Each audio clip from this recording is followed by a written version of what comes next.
And we went over this with Tom Homan a little earlier. Of course, they point out that assaults against ICE officers have gone up over 1,300% this past year, from about 275 compared to 19 the year before. So there are some legitimate concerns about those agents being targeted. But your broader point about whether or not law enforcement should behave the same as other law enforcement is heard. Yes, and we're going to continue, of course, to encourage the American people to exercise their constitutional rights, their freedom of assembly, and their freedom of speech, and their freedom of expression peacefully, as we saw overwhelmingly done in Minneapolis. All right. What's up, family? So we need to talk about this because what happened on Joy Reid's YouTube show, which we'll get to in a minute. Obviously, the guest was Hakeem Jeffries that you've seen in this clip right here. And it exposed exactly what's going on Joy Reid's YouTube show, right? Because you got Wahayat Ali up there, far left activist, energy all the way turned up, sitting across from Hakeem Jeffries, who is supposed to be this polished Democrat leader, and he gets pressed on abolishing ICE. And suddenly he wants to play dumb. So I wanted to break this down in plain English so nobody gets confused, because ICE, as we know it, stands for Immigration and Customs Enforcement. That's the federal agency whose job is to find and deport people who are in the country illegally, especially criminals. So when the far left says abolish ICE, they literally mean get rid of the agency that deports people here illegally. That means no mass deportations. That means letting people stay. And that means open borders in practice. And when I say open borders, I'm not talking about some imaginary fence disappearing. I'm talking about a system where people could come in, stay in, face no real consequence. And that's what this is about. Now, you got people crying on TV saying, oh my goodness, mass deportations are too harsh. Okay, but what's the alternative? Let me know down in the comments below, family, because we're having a conversation. And if you're new to the channel, come subscribe and join the family. And if you're already part of the family, I appreciate you for rocking with me. And if you're just watching this video, I appreciate you just for watching. And get this video a big thumbs up. It helps crush that YouTube algorithm. It's totally free. But seriously, family, as always, we're having a conversation. What is the alternative? What is it? Because nobody wants to say it out loud. The alternative is no deportations. That's what you're telling me? The alternative is you just let everybody stay. You turn the border into a suggestion instead of a law. It's like if your job said, we're going to stop enforcing attendance because it hurts people's feelings. What happens next? Nobody shows up on time? That's common sense. So laws that aren't enforced stop being laws. And here's why I keep saying, if Democrats take back full power, meaning the White House and Congress, the border is going wide open again. God forbid. I please pray. I hope they don't take back control. But we having a conversation. So I'm not guessing. I'm looking at incentives here. That's why I'm saying that. Politics run on incentives. First reason, population and power. Because every 10 years, we have something called the census. That's just a big national head count. They count how many people live in each state. The more people your state has, the more seats you get in the House of Representatives. More seats mean more power in Congress. If your state loses population, you lose seats, which means you lose power. So right now, a lot of Democrat-run states are losing people and people are moving to other states. So if you're losing residents, how do you stop losing political power? You increase the number of residents. And if millions of migrants come in and settle in those states before the 2030 census and they are illegal, because the census doesn't count if you're illegal citizens are illegal. They just count if you're a body in the United States of America in that state. So since the Democrat want to rig the system, and that's why they keep fighting for open borders, to have more power, to have more seats in Congress in their Democrat blue ran states, before the 2030 census they're trying to get to, that boosts the population numbers. So more people counted equal more seats equal more control. And this isn't complicated, right? It's like a team trying to stack his roster before the playoffs. They need bodies in those states before that head count happens. And that's reason number one. Reason number two, that's why I always say, though, before we get to reason number two, that's why I always say that the Democrat Party is power and party over American citizens and legal immigrants because they don't care about operating on the best interests of American citizens, because if they did, they want to have people come in this country disrespectfully that don't pay taxes, don't have a social security number, and shouldn't be in this country in the first place because they are illegal immigrants. But it's disrespectful to American citizens who obviously pay taxes to keep this country running in part of all of the states, to have someone come in here illegally. Basically an intruder in the United States of America. How disrespectful. Well, you can't go over to Mexico and go into Mexico illegally.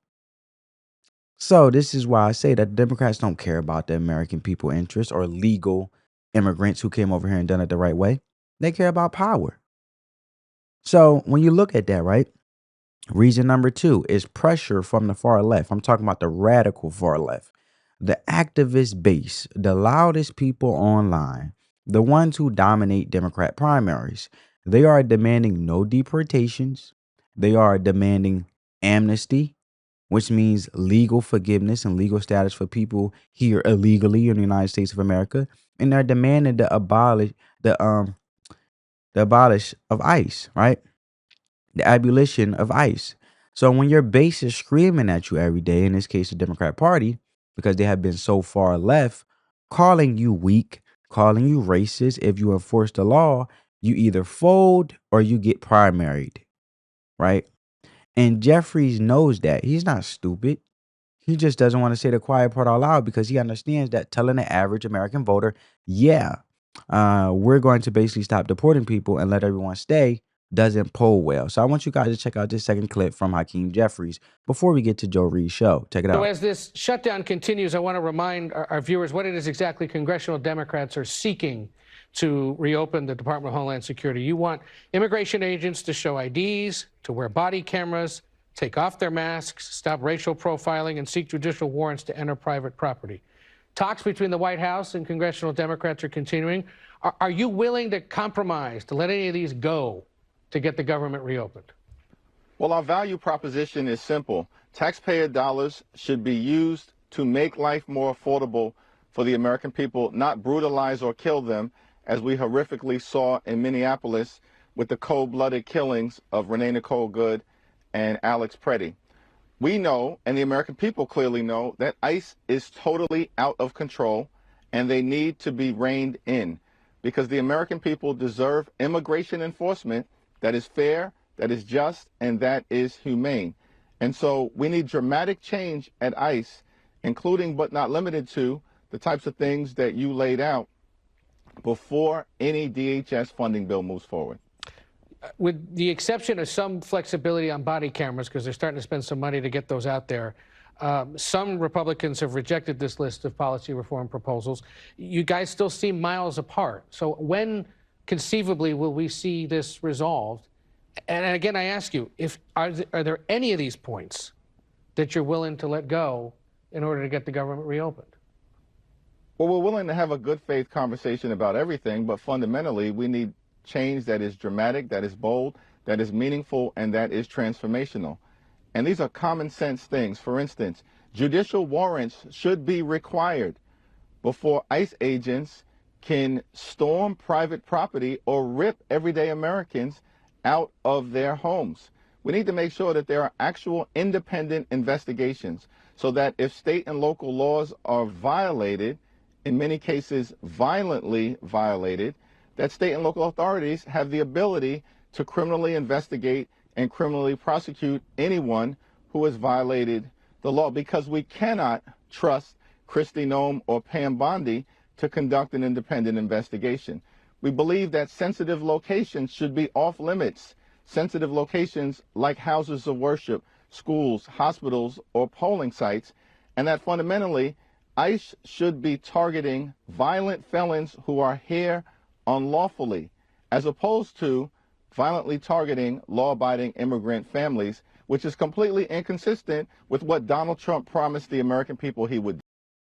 So I played that clip, family, because that's my point. He, Hakeem Jeffries, just doesn't want to say the quiet part out loud because he understands that telling the average American voter, yeah, we're going to basically stop deporting people and let everyone stay, doesn't poll well. So what does he do? Exactly what you've seen in this clip. He play word games. He word salad. He pretends like he doesn't really support abolishing ICE, but then he supports shutting down the Department of Homeland Security, right? So that's the umbrella agency basically that ICE sits under, Department of Homeland Security. So if ICE is a department inside of a company, Department of Homeland Security is the company. When Democrats start talking about shutting down Department of Homeland Security over funding fights, they frame it like they're taking some bold stand against enforcement. But here's the reality: shutting down Department of Homeland Security temporarily doesn't magically eliminate ICE forever. It's political theater, it's grandstanding because it's standing on the table in front of the far left base saying, look at me, I'm fighting the system, while knowing full well you're not actually dismantling it at that moment. It's virtue signaling. That just means doing something symbolic to look morally superior or look like you're doing something morally that's right without actually solving anything. That's why I always say that Democrat Party is known to basically create problems and then act like they don't have the solution. But when it comes down to election and things that they want to go in their favor to stay in control and have and maintain power, then all of a sudden they got the solution. They stop playing dumb. So I say all that to say that with the virtue signaling and all of that and being and to look morally superior before actually solving anything, it's like posting a black square on Instagram and calling it activism. And this is the game. Publicly, they soften the language because the general election voters, regular working people who care about jobs, safety, schools, they are not asking for open borders. But privately and structurally, the pressure is all moving in that direction. So when people act shocked and say, "Oh, they would never open the borders," I'm looking at the incentives. I'm looking at the base. I'm looking at the census math, and I'm saying connect the dots. Because if you reward not enforcing law, you get more lawlessness. And if you politically benefit from more people being counted in your states, no matter if they're legal or illegal, which is why the Democratic Party vouching for open borders, but they're not saying that out loud. Um, you're going to create conditions that allow more people to come, especially since you want more people being counted in your states that are leaving Democrat-led states due to high taxes, due to sanctuary city policies allowing illegals and crime to run rampant, and taxing American average everyday working American families to their eyeballs for every single thing. I mean, look in Virginia, right? Look at William Spanberger. She literally, which blows my mind, taxes people for walking their dogs. People not going for that. So the simple fact is they're leaving blue states and are going to red states because all it is Democrats. If you want to know the difference between Democrats and Republicans, and I always say that Democrats want to take more of your money and they believe that whatever wealth you acquire, no matter how hard you work for it, in the land of opportunity, such as the blessing and the beauty and the privilege of the United States of America, as beautiful as this country is, with so much opportunity. That's why people want to come here from other countries. They just need to do it the right way legally to become a citizen out of respect for American culture. If you work hard and work it behind as an entrepreneur, whatever the case may be, you are not just entitled to that wealth, but you need to spread it amongst people. So they'll tax you to death to basically fatten their pockets to stay in political power with their donors and campaign and continue to use the mainstream liberal media outlets like says CNN and ABC to continue to push propaganda as long as they can sway the people into their favor to always stay in power, even though people that continue to fall for their foolishness is actually voting for their own demise because they are the party of censorship. They are the party of control. They are the party as long as we can keep handing out free handouts and incentivizing people to vote for us, being the welfare party, then the simple fact is that's what we're going to do. Now we got to tax other people that work their ass off to take care of themselves and provide for their family. We don't care if their family get left with nothing behind where they could pass on to their children, no house, no anything. But if that's what's going to keep us in power to have a dedicated voter base, and that means illegals and giving free things, and we got to tax other people to do it, to give these free things out to other people who doesn't deserve it, like illegal immigrants, then that's what we're going to do. And Republicans believe in creating opportunities, work a job, you pave your own way, and they put more money in your pocket, not tax you to death, but actually cut taxes that's not reasonable, that's not making your state run efficiently, where you have more money in your pocket, where property taxes are lower, the tax burden is way lower, 0 to none, and you don't have to pay taxes at all because there's so much money coming into that state, let alone the country. Republicans are conservative because the simple fact is they want you to have more money so you can invest in yourself, leave something for your children, actually pave the way for yourself and not have excuses or look for handouts, especially if you really don't need it, like food stamps and all those things. And they actually care about keeping the American families together and not breaking them apart, incentivizing them through child support and making women feel like they big, bad, independent by themselves and all those other things where they feel as though the system will take care of them as the government daddy than the actual dad and father that's in the house that will actually help statistically help their kids thrive because kids do what's modeled before them. But they don't want to tell you that part, right? And that's just the difference between parties. And it's just common sense, right? And if you look at it with the Democrats continue to allow illegals in here just for the census, such as head counts to have more seats. Remember, I said the census, the 2030 census, the census does not say if you doesn't verify if you're legal or not. They just see a head in the United States and they count it within that state. And then that determines the seat. And then the more seats you have, the more power in Congress, the more say so. So this ain't rocket science, it's common sense. And watching Hakeem Jeffries here on the screen dodge and weave instead of just answering directly tells you everything you need to know. He know how he sounds, he just doesn't want to say it out loud. So now I want to go on to the last part when it comes to Joy Reid and Hakeem Jeffries appearing on Joy Reid's show because he continues to play this word solid game, which we seen familiar with Kamala Harris and things like that. They never answer the question, but they sit there and sound intelligent, but they're really saying a whole bunch of nothing. So let's go. A right-wing institute. ICE has killed 8 people this year alone that we know of. 2 of them, Renee Nicole Good and Alex Pretty. The latest polls came out this week, AP polls. Over 60% of Americans now disapprove of ICE. That means in 3 weeks, it's gone from 30% to 60%. Now, if I may, I'm going to be a bit blunt here. Leaders lead. And what we've seen is people are impressionable. If you lead on something, people will follow. It seems the wind is behind your back for the first time ever. ICE has a history, CPP has a history of terrorizing Black and brown communities. People are asking themselves, why are we, our taxpayer dollars, paying for masked, lawless men to terrorize our communities, kidnap people, take children, and kill Americans? So I ask you, and I'm doing a following up to Joy, because I want an answer to this. You said you want to rein in ICE. I'm talking about the long term now. Why not lead and say abolish ICE? Because what you're telling us is you want our taxpayer dollars to pay for a lawless masked armed agency to continue terrorizing our cities. And I'm trying to figure out how you, as a leader, can be telling Americans that their taxpayer dollars should be going to ICE. I don't understand anything that you just said. I spoke English. I don't understand anything that you've just said to me when I've made clear that taxpayer dollars should be used to make life more affordable for the American people, not brutalize or kill them. That's the whole reason we're in this fight right now. That's the whole reason the DHS is getting ready to shut down. That's So the whole abolish reason ICE. why You agree with me, Joy? Abolish ICE. Listen, I'm going to use the language that I want to use. You can use the language that you want to use. And All right. So you see that, right?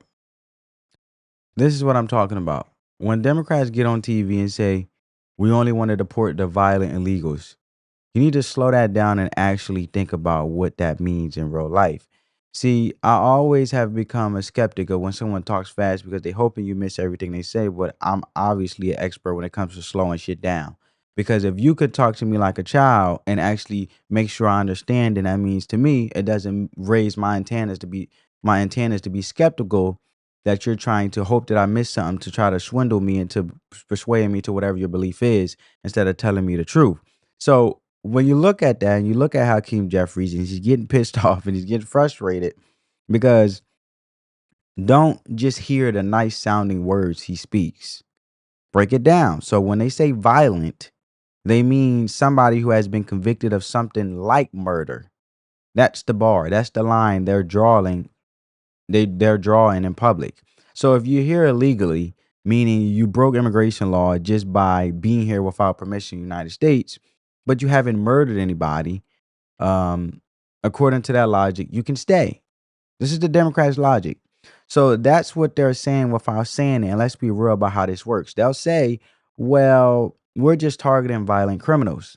Okay, but what about drug dealers? What about sex traffickers? What about gang members who haven't technically been convicted of murder yet? A lot of that stuff gets pleaded down in court. A lot of criminals don't get labeled violent on paper.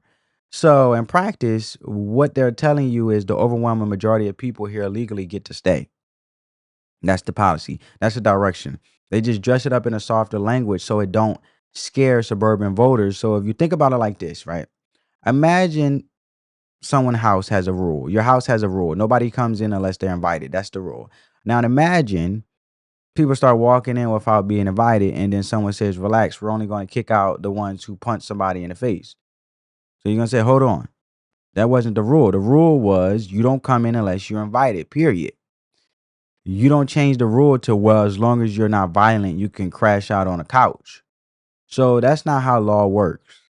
Laws aren't suggestions. Immigration law is simple. You need permission to enter and stay in the country. If you don't have it, you're here illegally, and that's not emotional. That's not mean. That's just the rule. But Democrats don't believe in enforcing that rule consistently across the board. They believe in secure borders. And when I say secure borders, I mean a border where the government actually controls who comes in and who doesn't. They believe in mass migration.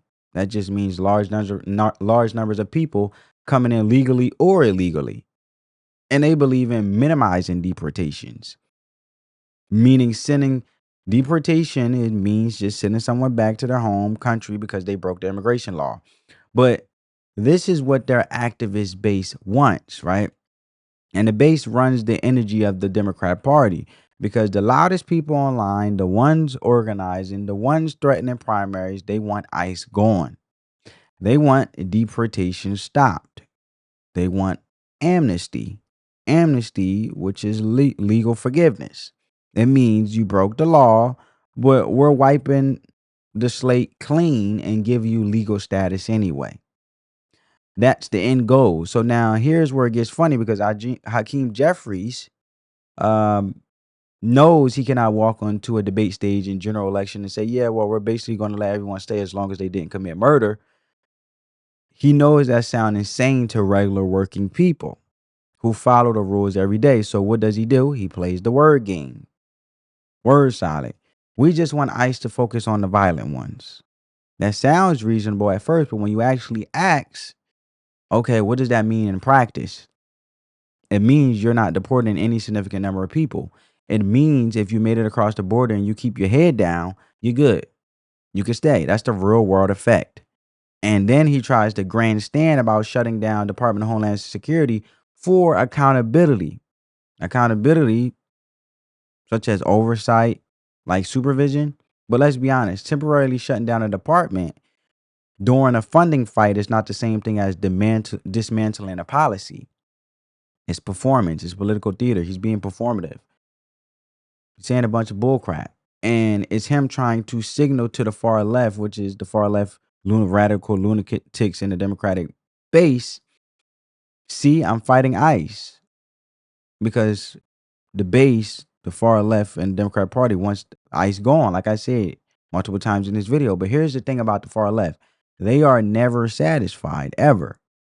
And this is why I say the Democrat Party made their own enemies, such as infighting with their own base due to their true stupidity, right? They thought they could ride the fence as long as it kept them in control. But eventually you're going to have to pick a side. And then you're going to have your own people. Look, the far radical individuals that will sit there and vouch to do the most anti-American things, such as protecting the country, the United States of America, for national security. You don't think they will flip on you and devour you or eat you? The same people that sit there and say the most anti-divisive rhetoric will easily flip on you when it's beneficial, right? So you could sit there and feel enraged at one point, but the same way they could be swindled into this nonsensical nonsense and this bull crap and things that destroy this country, Yeah, well, guess what? See what happened when you don't say what they want you to say and how easy they flip on you and devour you and turn on you, just like basically what they're doing with Hakeem Jeffries now. Because the same ones that will rock with you when it comes to individuals that like to ride the fence with ideology can easily be persuaded to seem something that's not, instead of actually standing for something, which is showing true character. And obviously, you know what you get what you get, which is Donald Trump, right? That's why it's much more respect. But the ones on the far radical base, they're cowards, just as Hakeem Jeffries. And I'm just saying, whether you like it or not. But the simple fact is, they'll switch, they'll flip flop, they're chameleons. The same ones that you think rocking with you will turn on you, is my point. So when you look at all of this, and the far left never being satisfied ever, you give them a symbolic gesture and they want the whole thing burnt the hell down. And you say, let's limit deportations, they say abolish ICE. You say, let's reform it, they say shut it down completely. And now Jeffries is getting pressed from his own side, which is the Democrat Party. And this is the hilarious part, because he used friendly interviews where nobody actually pins him down. And he can pivot, he can dodge, he can give a vague answer and move on. But when someone looks him in the face, such as Wayaha Ali down at the lower left here, and he says, why won't you just say you want to abolish ICE? Now, Hakeem Jeffries here is uncomfortable talking about, I'm going to say what I want to say, and I'm going to word it how I want to word it. Now, he's frustrated up here, right? Because he's stuck between two realities. One, his base wants it gone. Two, the broader country doesn't. And instead of being honest, he's trying to straddle both sides without admitting what the end game really is. So when you watch him get flustered, don't just see a politician annoyed. See what's actually happening. He's being forced to say out loud what he normally hides behind polished language. And when you strip away the buzzwords and the spin, the message is simple. If you're here illegally and you're not convicted of murder, they don't want you deported. That's the policy. That's the direction. Everything else is just wordplay. And that's what the Democrat Party really is saying without saying it. So I just dropped the bomb for you because he's too coward enough to say it. Now let's get into it. The language that I'm using right now relates to these type of bold, meaningful, dramatic changes that are designed to save lives right now in communities that look like the ones that I represent. And that's the goal. So let me In ask you this this. fight. Yeah. And I hear what you're holding saying. everything. So you see what's happening here? You got far left activists literally trying to obstruct ICE. And when I say obstruct, like physically getting in the way of federal agents doing their jobs. ICE is law enforcement. Law enforcement is just people whose job is to enforce the law. And if you decide you're going to block them, interfere with them, escalate the situation, don't act shocked when it goes left. You play stupid games, you win stupid prizes. That's not complicated. If you aggressively interact with law enforcement, there's always a chance it ends badly, unfortunately. And that's reality. Now, let's talk about why Hakeem Jeffries losing his cool. He's still losing his cool. Because that's the real story. He didn't lose it for no reason. He lost it because he got asked a direct question about something he knows he cannot say out loud. He's sitting on a far left platform. Joy Reid is a far lefty. So what do you think was going to happen? You know what I'm saying? So if you really see how it goes, he already knows that wing of the party doesn't fully trust him. They think he's too moderate, the far left lunatics in the Democrat Party. So now he's boxed in. He can't say, yes, we're going to abolish ICE because he knows that's political poison in the general election. But he also can't say, no, we won't abolish ICE because the activist base turns on him, a part of the Democrat Party. So what did he try to do? He tries to wink and nod. He tries to say, well, we don't want funding used for this, or we just want them targeting violent offenders. And that's him trying to thread a needle. He can't thread it because abolish ICE as a slogan is just like defund the police. It sounds good to activists in the moment. It feels righteous. It feels bold. But long term is toxic. How much you want to bet? You know, Me watching politics as I've been, to know one thing I have come to understanding is the pendulum always swings back.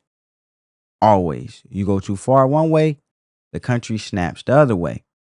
And this doesn't just hit Democrats. Republicans deal with their own lunatic fractions too. So when either party gets in bed with its most extreme voices, it pays the price later. That's just history. Now on immigration, here's the problem. Abolish ICE sounds exciting right now to people who are angry about enforcement. But what happens if Democrats get full power again, open the border back up, slow down deportations, weaken enforcement, and then you start seeing the same chaos people say they saw before? Surges at the border, sanctuary city problems, gang activity, strain on housing, strain on schools, strain on hospitals. And yes, when crimes happen involving people who weren't supposed to be in America, in the United States of America in the first place, that becomes political gasoline. And you think voters are going to clap for abolishing ICE then? No, but that's the bullshit that I don't understand. Why sit there in the first place and vote for your own demise, but people want to be part of something so bad because of whatever reason, they just feel like they want to be part of something. That the simple fact is you really want to be part of something that's not for your own good.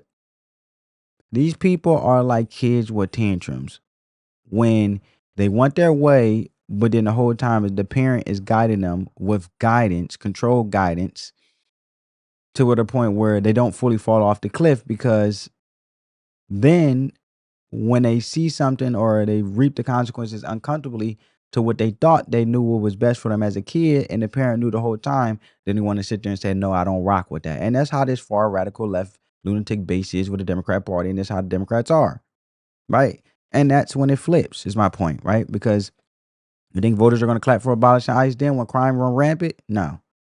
Same thing happened with defund the police during the George Floyd protest. That slogan was everywhere. Defund the police meant take away money from the police departments. People were emotional. Viral videos were everywhere. They were tearing up stuff, tearing up properties, and most of them people didn't even live live in the area where the whole George Floyd protest was. See, that's what happened when people just want to get along just to say they're a part of something, no matter if it's good or bad. It's a self-esteem thing. It's a validation thing. But that's how dangerous it could get. That's why you need to stop entertaining the bull crap, work on yourself, and actually see the truth and actually look at policy instead of looking at the rhetoric of bull crap and word solid. That don't mean a bunch of nothing, right? You got to do your own research and actually educate yourself and be wise and actually understand what you're actually saying before you just go along with other people saying it. You're a follower at that point, right? So people were during the George Floyd protest. People were saying defund the police, take away money from the police departments. People were emotional viral videos. It felt like a movement. Is my point. But then what happened when cities actually reduced police budgets or pulled back proactive policing? Crime spiked in a lot of places. Police delays start happening. They weren't there right away. Took forever. And regular people, not political activists, just regular moms, dads, workers started saying, wait a minute, I still want police to show up when I call 911. And the slogan that felt powerful in the streets became a liability in elections. Wasn't beneficial. But that's the pendulum swing. And Abolish ICE is lining up to be the same exact movie. Different cast, same script. It feels bold right now. These are little kids having tantrums and just going along with shit because they want to actually feel like they're a part of something. Ignorance. It feels compassionate right now. But if enforcement collapses and chaos follows, voters are not going to blame activists. But I mean, it's happening within sanctuary cities, in this case, Democrat states, blue states. That's why people are leaving. So it's evidently being shown, but these dumbasses keep saying the same shit. So they're going to blame Democrat leadership. That's why Jeffries is frustrated, because deep down, he knows the politically smart answer is simple. We are not abolishing ICE. We enforce immigration law. We can talk about reforms, but we are not eliminating enforcement. That's the adult answer, but he's not an adult. That's the stabilizing answer, but he won't say it. Because if he's scared of his own base, he's trying to keep the activists calm without scaring suburban voters. And he's trying to ride two horses at the same time. And when you try to ride two horses going in different directions, you eventually fall. Right? The pride before the fall. That's why he snapped like this. That's why he's still snapping. He's being confronted with his own cowardice in real time, his own ignorance. He knows Abolish ICE is politically dangerous long term. He knows the pendulum will swing, but he doesn't have the backbone just to say it plainly. That's why I don't always agree with Donald Trump. Do I rock with majority of what Donald Trump is saying and doing on the behalf of the country, being America first, bringing back jobs, cutting down the $1 trillion debt, potentially getting rid of, I pray, federal taxes and IRS, where the country is thriving and booming and we're American first and actually protecting our country and keeping money within our country where our country could thrive and not be running up the national debt, let alone the country's credit card off of bull crap and throwing money at problems. I'm all for it. But I can respect Donald Trump because you're going to get what you get with him. He says what he says. He does what he say. He mean what he say. Hakeem Jeffries, nothing of that caliber. Character is fragile. This man has weak characteristics. And he has weak features within his character. This is not a true leader.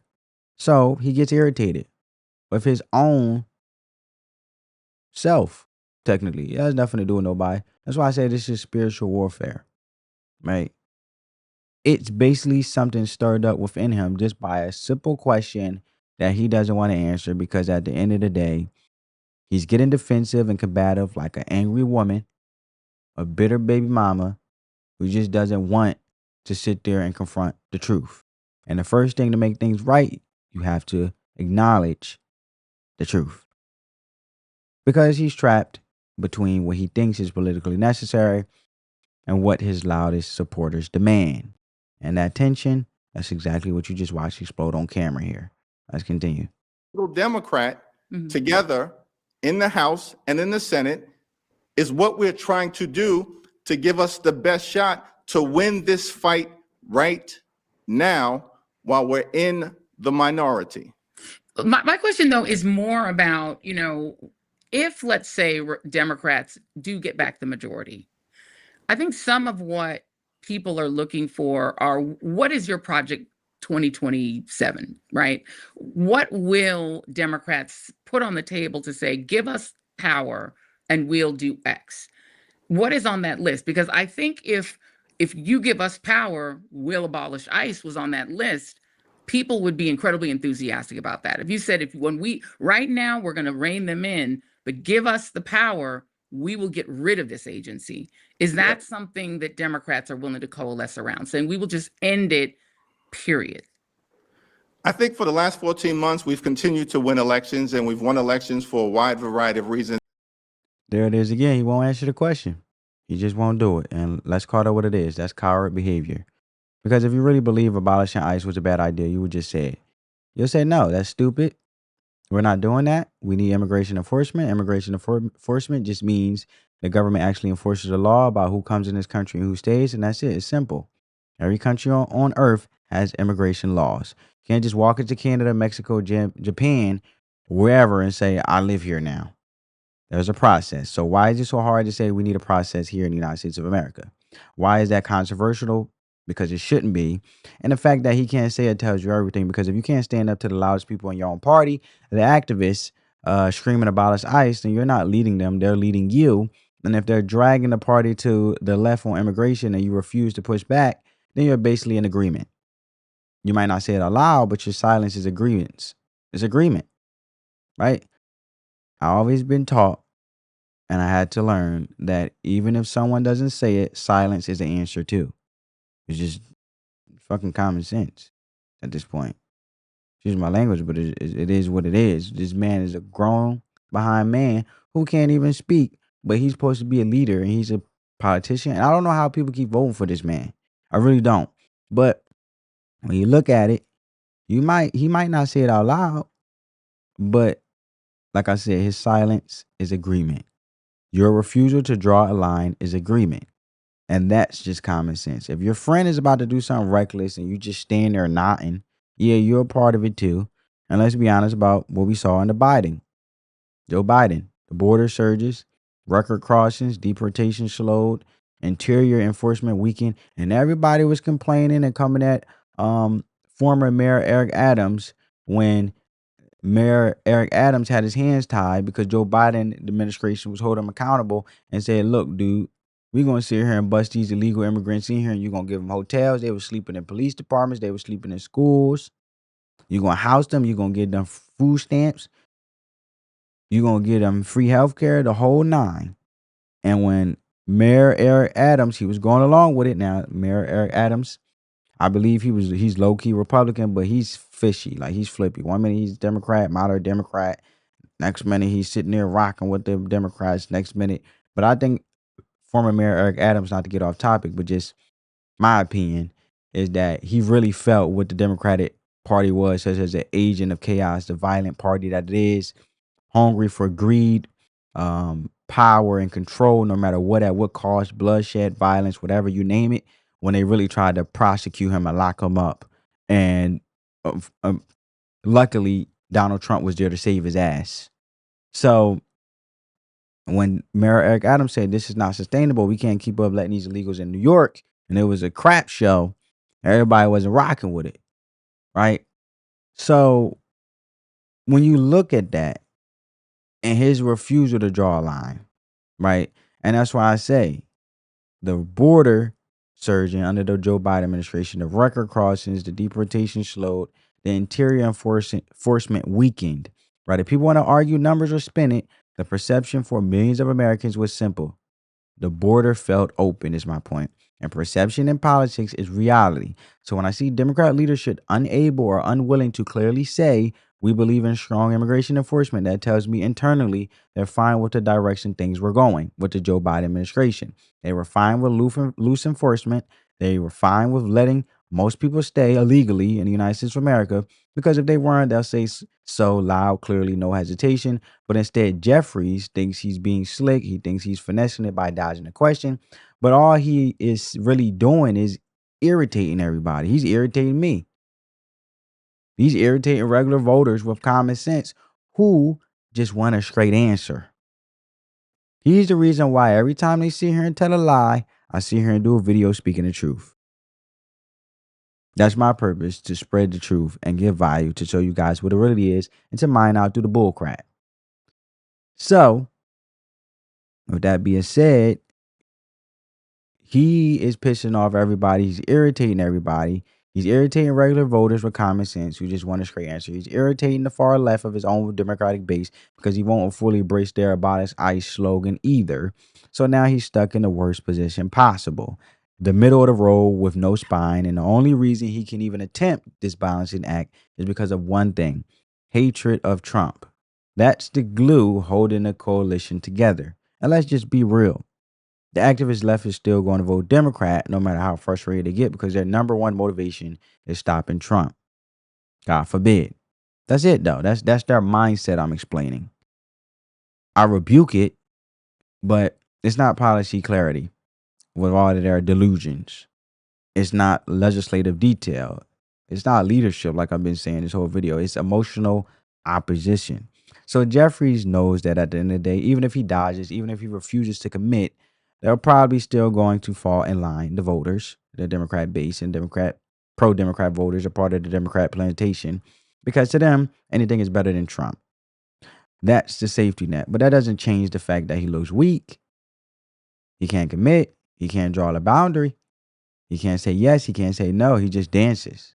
And when you watch it, it's obvious. You're watching someone who knows the honest answer would cost him with one side or the other.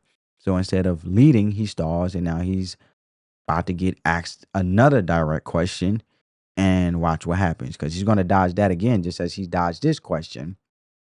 Basically saying, oh, well, we have won multiple elections, but he didn't answer Joyce Reid's question, right?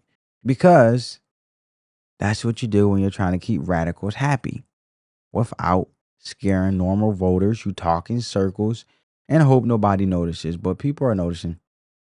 including in deep red places like Louisiana, Florida, and Texas, as has been the case most recently, as well as in blue states or purple states like New York, like Virginia, and like New Jersey. And the American people, I believe, want to see two things: an aggressive affordability agenda. How do we drive down the high cost of living, as the mayor of New York City is trying to do, as the governor of New Jersey is trying to do, as the governor of Virginia are trying to do? And at the same time, of course, we have a responsibility to make sure that we are holding the wrongdoers accountable in every possible way. And of course, that effort is going to be led by a chair of the Judiciary Committee, Jamie Raskin, a chair of the Oversight Committee, like Robert Garcia, a chair of the Homeland Security Committee, like Benny Thompson. And we, of course, are prepared to do it in the way that we have always been when it comes to exposing the extremism on the other side and making sure that these people understand they're not just going to be able to behave with impunity now and think they're going to be no consequences moving forward. We have, I think we were out of time with you, but I have one last question. Waj, do you have one last question? I have one last question. Do you? Because I want to make sure that we well, I get our do next have one guest question on. about accountability, and I'll put my cards on the table. I'm against fascists and MAGA and Donald Trump, and I want Democrats to win, but I want the right Democrats to win. And I remember the YouGov poll that came out after the 2024 election said the main reason why Democrats stayed at home was their displeasure with the genocide that's happening in Gaza. And what we've seen is AIPAC. AIPAC now has spent $2 million attacking a moderate-leaning Democrat, Tom Malinowski, a Democrat, in the special House election in New Jersey 11th District. And we got a progressive Latina, Representative Mejia, who won, who, by the way, says abolish ICE. My question for you, if you're looking for accountability, if you're looking for change, shouldn't Democrats stop taking money from AIPAC that has spent so much money against Democrats? Well, listen, everyone's going to have to make their individual decision. My view. And there it is again. He can't answer the question. Just straight up will not answer it. And that's not by accident. That's not confusion. That's not, oh, I need more context. That's cowardice, because if you truly believe abolishing ICE was reckless, you would just say it. You'll say, no, that's dumb. We're not doing that. We need immigration enforcement. Immigration enforcement, it just means you actually enforce the laws about who enters the country and who stays. And the same thing with this AIPAC question, right? Are you going to continue to take AIPAC money? And that's it, right? But look at it. I'm just going to say this. Every country has borders. Every country has rules. You don't get to just walk into someone's house and decide you live there now. And there's a process. So why is it so hard for Hakeem Jeffries to say we need to enforce ours in the United States of America? Because he can't stand up to the loudest people in his party. He can't look at the far left activists screaming abolish ICE and say no. And if you can't say no to the most extreme voices on your side, then, like I said, you're not leading them. And when you look at this whole thing with the AIPAC, because for those who don't know what AIPAC is, in plain English, it's just the Asia Pacific Economic Group. And what AIPAC is just the American Israel Public Affairs Committee. Now, what is that? Simply, it's a lobbying group. And if you don't know what it is, just an organization that raises money and uses influence to push politicians to support certain policies. Think of it like this. If you and your friends pulled a ton of money together and said, we're only giving this money to politicians who promise to support what we want. That's lobbying. It's legal, it's common, but it's powerful. Now, AIPAC's main goal is to support strong U.S. support for Israel. Israel just care about Israel. That's their focus. So how is this linked to Hakeem Jeffries, you may ask? Through money and political backing, AIPAC doesn't just give speeches. They fund campaigns and they support candidates financially through political action committees. And it's a PAC, basically a money pool that donates to the political campaign. So when Waha Ali asks, is Hakeem Jeffries taking money from AIPAC? What they're really asking is he receiving financial support from a pro-Israel lobbying network that backs candidates who align with their agenda? And the answer is yes, because Hakeem Jeffries, he received support connected to that network. That's the link. It's a campaign funding and political alignment. Now, why does it matter? Because when a politician takes money from a lobbying group, how can you really act on the best interest of Americans, right? You're bold, you're bought, you're sold, you're brought out in a way because you need their money to fund your campaigns. And regular people start asking common sense questions like, who are you really representing? The United States of America or pro-Israel individuals over there in Israel? Are you representing your voters, the American constituents, or the people funding your campaign? It's like if your boss give you a bonus every time you push his favorite idea, eventually people are going to wonder whose side you're really on, right? That's the issue critics raise. And they're not confused about what AIPAC is. They're saying if you're funded by a powerful lobbying network, own it. Say yes. Don't dodge. Don't pivot. Just be honest about the relationship because the connection isn't complicated. AIPAC raises money. They support candidates who back their policy priorities. And Hakeem Jeffries has received support connected to that system. That's the link, right? And I want you guys to see how heated he get because I talked about the borders. I talked about the broke down AIPAC just for those who don't know what AIPAC is. I like to give value and make sure people will follow me all the way through. But I want you guys to listen to this. Was their displeasure with the genocide that's happening in Gaza. And what we've seen is AIPAC. AIPAC now has spent $2 million attacking a moderate-leaning Democrat, Tom Malinowski, a Democrat, in the special House election in New Jersey 11th District. And we got a progressive Latina, Representative Mejia, who won, who, by the way, says abolish ICE.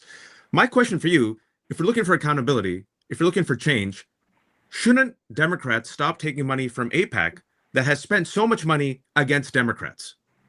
Well, listen, everyone's going to have to make their individual decision. My view as it relates to Democratic incumbents, first of all, is that I will continue to stand by every single one of them, whether that's Alexandria Ocasio-Cortez on the one hand, or the most conservative, moderate Democrat on the other, who's sitting in the Trump district and at all points in between, right? That's what I'm going to do as House Democratic leader. Now, in terms of how people individually fundraise, I'm proud of the fact that my average contribution amongst the millions of dollars that I've been working hard to raise for my own reelection that I use to help elect Democrats in other parts of the country is $27 per contributor. That's my average contribution. That's probably the lowest in the Congress. And so now everyone is going to raise money from their own constituents in different ways, and their own constituents are going to have a variety of different perspectives on a variety of different issues. But make no mistake, there's a big difference between Democrats and Republicans, and we're seeing that right now. I know some people like to project otherwise. How one can see the horrors of what has been inflicted on the American people since January 20th of last year and conclude otherwise, or want to try to suggest that there's no difference in one's quality of life. When I go to Bedford-Stuyvesant or Brownsville or East New York or Canarsie or the West End of Coney Island, people know that their life is being made markedly worse because of who's in office right now, both in the White House and the House. Well, Representative, respectfully, and we're determined to do something about that. Just a quick follow-up. So that means, will you stop taking money from AIPAC? I'm going to continue to raise money in the same way that I've been raising it, where the average contribution from millions of people across the country is $27 per contributor. We are out of time. I had more questions. Well, you see how heated he got, right?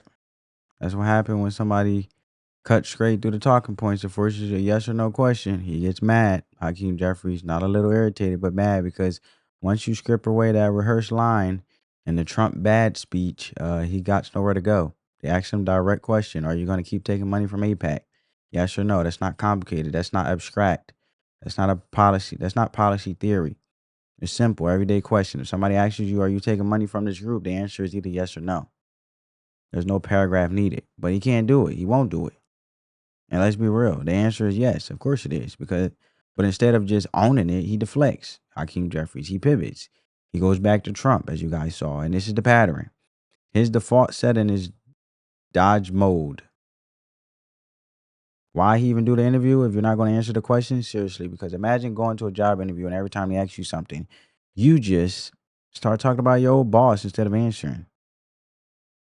They're in the interview. But in politics, somehow that's acceptable. If you keep saying Trump enough times, that's the whole strategy. You get your anti-Trump lines off, avoid committing to anything specific and move on. And that's it. That's the playbook. That's why I don't even know how you can even understand what these individuals stand for, because they can't even talk about themselves, because they full of crap and they don't have nothing going for themselves or even anything different. They don't have no solutions. They just talk because they only care about themselves and the money behind of these fake type of ideologies that they think they're saying that really is productive for the country, United States of America, but it's really not, because behind it, all the jargon is really nothing. It's meaningless. It's baseless, as the Democrat Party would say. The baseless claims that New York Attorney General Letitia James would say, right? So they're baseless as hell. They are the baseless party with no base or foundation. And look, they just get their anti-Trump lines off, and that's the playbook. And I keep telling you right now, Democrats don't have a clear message outside of Trump opposition. If Trump wasn't in the picture, what's the pitch? What's the vision? What are you actually promising people besides we are not him? If you strip Trump out the conversation, what are you left with? I'm gonna leave that for you guys to answer down in the comments below, and pro Democrats to hopefully get your mind running. We just having a conversation. I'm not here to change anybody's mindset. You rock with who you rock with, but I think it begs the question of common sense, because every time he gets pressed on immigration or enforcement or funding or on policy specifics, he freezes up. He won't commit. He won't take a firm stand. It's all vague. And the only reason that works, the only reason he can get away with refusing to answer basic questions is because the activist base is emotionally locked in, and they hate Trump so much they'll vote for whoever has a D next to their name in the case the Democrat, logo or whatever the case may be, and that's the glue. That's the safety net. He knows they're not going nowhere. They'll complain, they'll yell, they'll call him weak, but on election day, like I said, Democrat all the way. They're showing up because for them it's not about policy clarity, it's about opposition, and he's banking on that. That's why he keeps spewing this dumb rhetoric and so busy worrying about Trump, that it's annoying. But like I said, you keep pivoting back to Trump bad, because as long as the emotion is strong enough, he doesn't have to offer anything concrete. But when somebody actually pins him down and says yes or no, like Waha Ali down here at the bottom, which he's full of crap. And he's a Democrat. He's a far left Democrat supporter himself, Waha Ali, who wants a Democrat. You heard what he said. You see the frustration with Hakeem Jeffries when you ask him a yes or no question. You see the irritation, because now the script isn't working, and he thinks he's being slick. He thinks he's finessing, but people are watching. And when your entire strategy is avoiding direct answers and repeating the same anti-Trump lines, eventually folks start asking, okay, but what else? And if there is no what else, that's a problem. Anyway, let me know what you guys think. Like, comment, and subscribe. Peace.